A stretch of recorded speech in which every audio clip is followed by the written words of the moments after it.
Pleasant day to everyone. We are the Group G Litreasure from BSE-English 2C to present the summaries of Sealed Off by Eileen Chang and Diary of Madman by Julyen. Julyen, a prominent Chinese writer, essayist, and translator known as the father of modern Chinese literature, used the pen name Julyen. Julyen died on October 19, 1936, yet his works have remained influential in Chinese culture over the years. Diary of a Madman is one of his well-known work.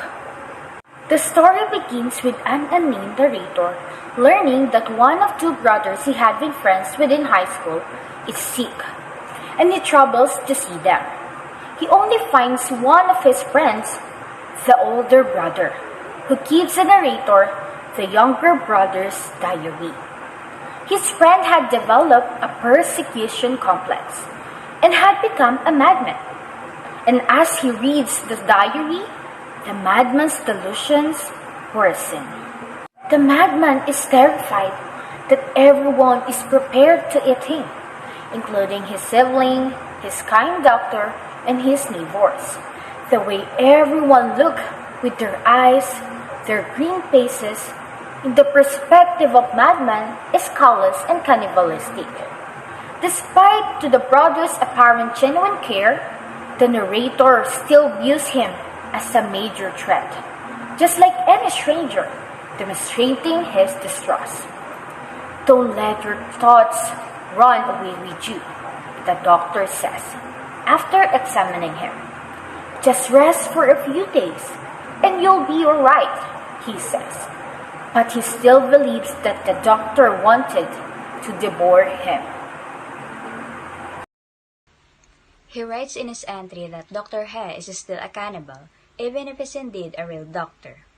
He's convinced that his older brother is a cannibal because of the things he taught him when he was a child. His brother told him that it's alright to exchange children and eat them. He also remembers him saying that not only should a man be killed, but his flesh should be eaten, and the skin used as a sleeping mat as well, when he talked about an evil man. The sixth entry only contains pitch black out, can't tell if it's day or night. The Zhao family's dog has started barking again. Savage as a lion, timid as a rabbit, crafty as a fox. In this entry, the madman claims that people won't kill him directly because they're afraid of bad luck. He believes that they will do things to force him in ending his own life so that they can still get what they want without feeling guilty in the end. He questions his brother's conscience and decides to curse and convert him first before the other man-eaters. The madman sees a smiling man and asks him if it's right to eat humans. Except perhaps in a famine year, how could anyone get eaten? The madman confirms his suspicions after hearing the person's reply. He mentions that they are eating people in the wolf cub village, but the man only says that it's always been that way. He disagrees with him, and the person tells him that he's the one in the wrong. The madman writes that people want to eat others, and at the same time, they fear that others will eat them. That's why they watch others with suspicion. He expresses that their lives would be easier if they just end cannibalism completely.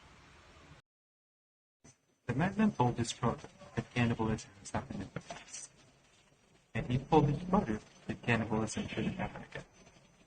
He claims that other people wanted to devour him.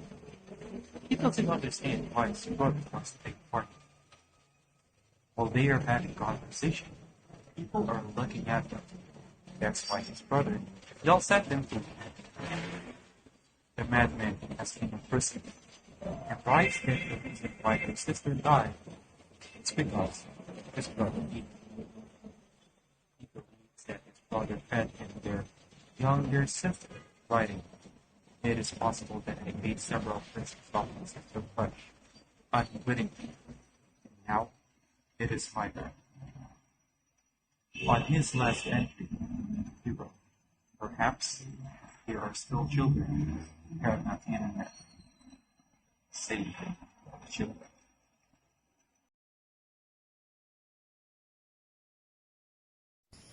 Sealed Up, a short story. Characters are Lu Zhongzhen and Kui Yuan.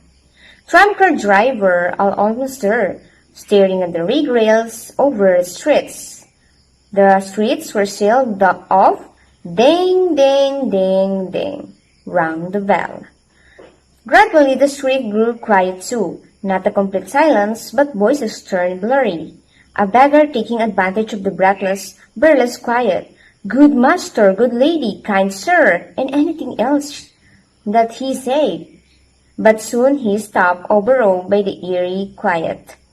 Then a braver beggar, a man from Shandong province, he said, sad, sad, sad, no money do I have. An old song sung from one century down to the next. Train driver also said, sad, sad, sad, no money do I have.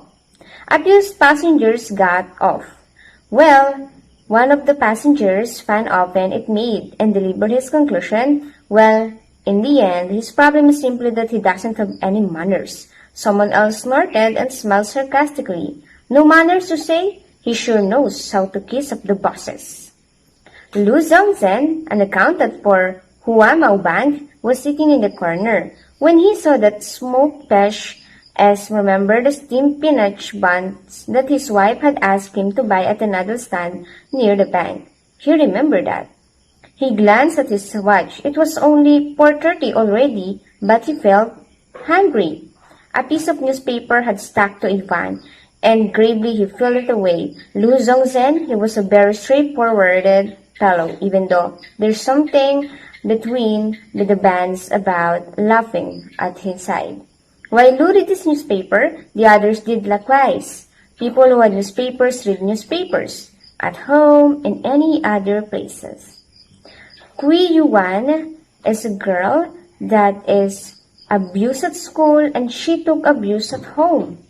But she was a good daughter, a good student. All the people in her family were good people. In this world, there are more good people than real people. Life was like the Bible from her, because some things did not come true, but she was do her best. She was a good daughter and a good student. After graduating from college, Kui Yuan had become an English instructor at her alma mater. Now with the city heard sealed up, she decided to make use of the time by grading a few papers. The first one was a male student. She couldn't help wondering why she had given the student such a high mark. That was a question, and let's hear it next from our presenter. What's going to happen? Inside the tram, there was a medical student who's sketching a human anatomy. Other passengers suspect the student was sketching another passenger. Because of that, they crowded around and watched the student as he sketches his project, except for Lu Zhongzhen. In the same car, there was a humble man with the goal of marrying a young lady named Dong Pei-shi, which Zhongzhen disliked. As Zhongzhen saw Pei-shi, he and his family fell to the opposite side of the car, where he would be sitting next to Kui Yuan, so that Pei-shi wouldn't get a glimpse of his nephew. After all the effort, Pei-shi still spot him and continued as he traversed the first class car. Zhongzhen responds by soundlessly announcing the young man's flirtatious intent to his nephew, but Pei-shi just ignores it, as he views the old people differently. Pei-shi approaches Zhongzhen's wife to tell her husband's behavior, but Zhongzhen would be affected by it. When Kui Yuan and Zhongzhen had a conversation about their profession, Kui Yuan told him that she specialized literature, and then Zhongzhen told her that he specialized in business. Then Zhongzhen told her that he is not satisfied with his family since his mother forced him to marry his current wife in the past. She changed a lot. She even got into a heated argument with my mother, who then blamed me for marrying her. She has a terrible temper. She didn't even make it through elementary school. As two vehicles carrying shoulders drove by the street, wrapped in noise, Q1 and Zhengzhen poked their heads out to see what's going on, and their faces were drawn together unexpectedly. Anyone's face is different when seen up close, tension charged like a close-up on the movie scene. Q1 and Zongshan felt as if they were seeing one another for the first time. Zongshan has never imagined that he could make a woman blush, smile, turn her smile away, and then turn it back. He was a man in this. Zongshan was typically an accountant, a father, a home leader, a tramp passenger, a store customer, and a local person.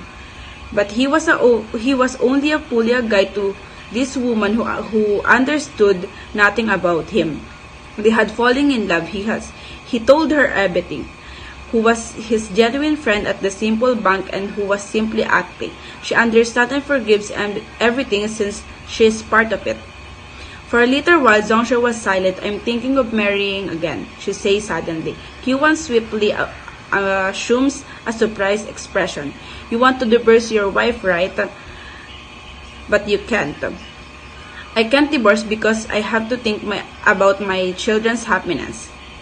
When Zongshan became agitated, she was unable to speak and instead began shaking. Hey, there's a people here, you know. Don't get too fired up.